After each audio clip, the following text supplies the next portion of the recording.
historischen Daten zu diesem Rennen. 1964 im August der erste Grand Prix von Österreich. 3 Kilometer weiter südlich am Militärflughafen auf dieser Betonrumpelpiste, die das halbe Formel 1 Feld vergrößert hat. Damals der erste Grand Prix von Jochen Rindt und der Sieger 1964 Lorenzo Mazzini aus Italien auf Ferrari.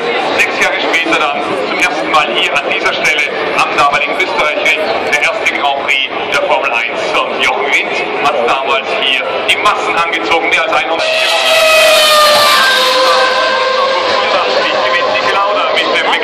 Tag Turbo made by Porsche. Und wir sehen 1984 auch im ACS BMW. 1997 der letzte Grand Prix an der Vorgängerrennstrecke. Und wir sehen bereits auf unseren Videowalls der Start Nummer 1. Dieter Quester im weißen Surtees aus dem Jahr 1974.